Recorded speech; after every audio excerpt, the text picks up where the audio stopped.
Welcome to Album versus Album. And we have LL Cool J's Bad Album versus Rakim's Paid in Full.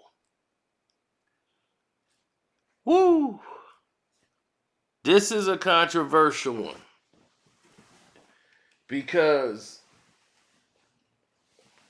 you have two different levels at the time. Like they were, let's say, let's just say this. They were two different type of rap, in other words. Eric B and Rakim was like considered to be serious, all serious. Well, LL was about being fly, being tough from the streets. But he wasn't all of a sudden, all around serious like they were. Like there was like no laughter, no joy on the lead song is I Ain't No Joke. But the actual lineup of the records was actually good to me. Like the songs was something, and the lyrics was out of this world. So when we heard "Paid in Full," we like, whoa, what's up with that? So I remember actually, see now I'm going back to '87. The impact. I remember when Eric B and Rakim had the video for "I Ain't No Joke" was out, right? And we were like, this dude, who is this dude? He mad. I ain't no joke. I used to let my smoke, not slamming and bamming until it's broke. Then you start listening to the album and you go, oh wow.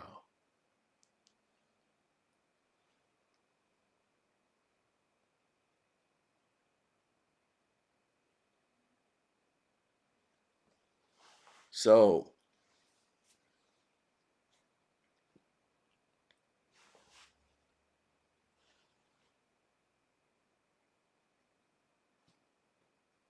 oh my goodness. Sorry about that. I got interrupted with this call. So anyway, the whole delivery was like crazy to me. Like I never heard Eric B as president. If you're from New York, you probably heard Eric B as president. We did not hear that. We heard I Ain't No Joke.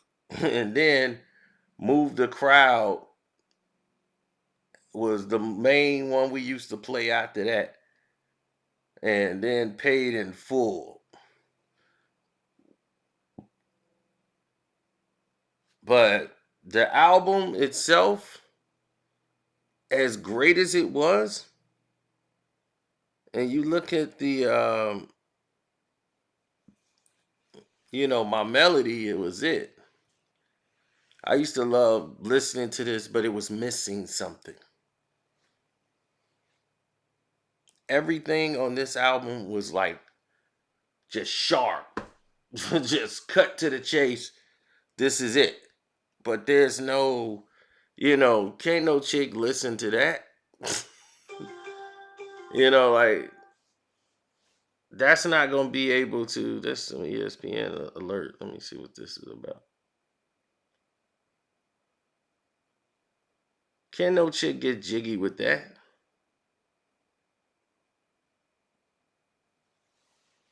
How she gonna get jiggy with I Ain't No Joke or my melody?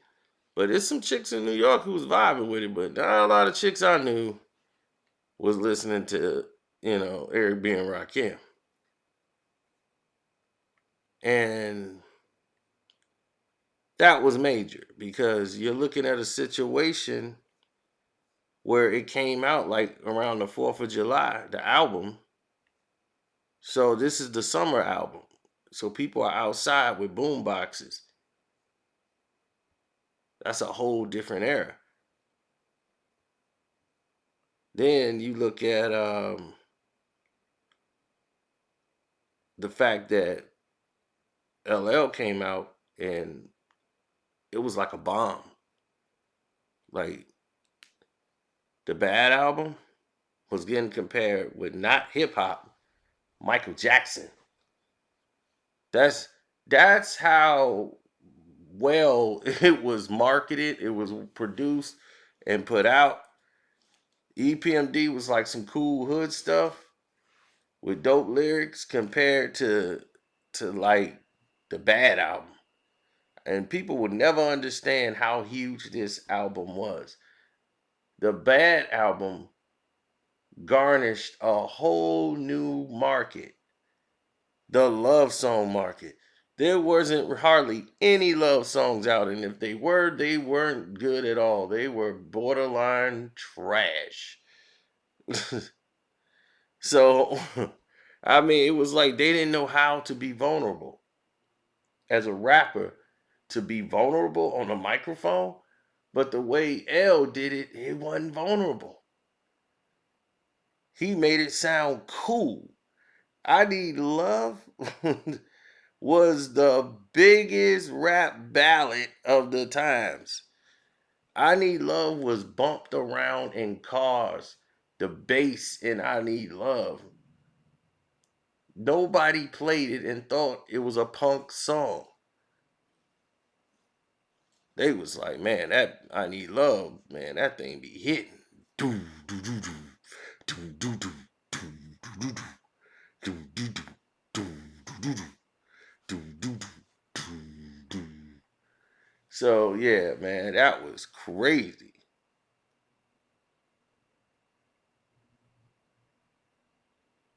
So it was just those keys. Boom, boom, boom, boom, boom, boom, boom. Right then and there, you already kept captivated into the song. That's the difference. It had a balance. It will take you up with the energy, like I'm bad. Then songs like Candy, I feel good. Woo about Candy. I feel good. Then Get Down. Then you got the Bristol Hotel. Get Down is a high energy record. Then the Bristol Hotel, another classic with the LA Posse. Man, the Bristol Hotel, room 560. See, the thing is we didn't really know what none of this stuff was going on at, or anything about it. But you was like the Bristol Hotel, like man, anything could go down at the Bristol. So you're visualizing this as he's telling these stories, and you're cracking up laughing. I mean, you're laughing listening to the record, right? Then he goes back to my rhyme ain't done, and people are listening to my rhyme ain't done and listen to how the album is created. And then you got other idiots who try to go and review it like 25 years later because they don't understand the album and they don't understand the impact at that time. Most of this stuff was never really done. Like he's making a rhyme about a dream and like all these different people there, the honeymooners and all this stuff. Just like it's all he's doing characters and all this. It never was still taken as a soft person. That was unheard of. And people hated it. They hated that LL Cool J can go right back and do that and do the song like The Breakthrough. Knucklehead spreading gossip all through the town. Don't you know you just a worker and your boss is my man?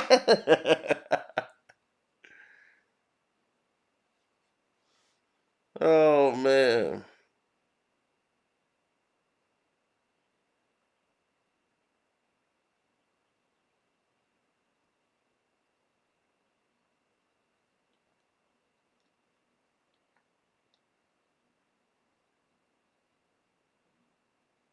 Now, let's take a look.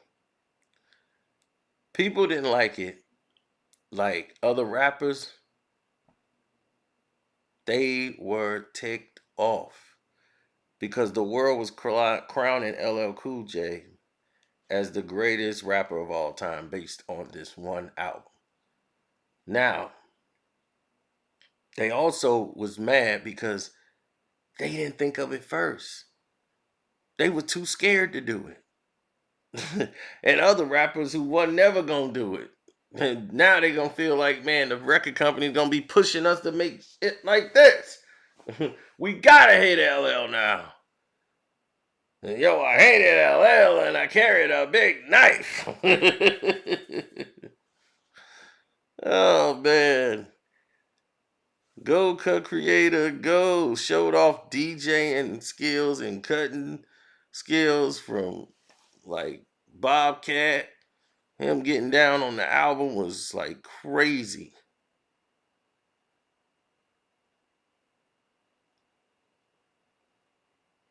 Now, nobody could scratch like Bobcat, man. So Bobcat was crazy with it. Um,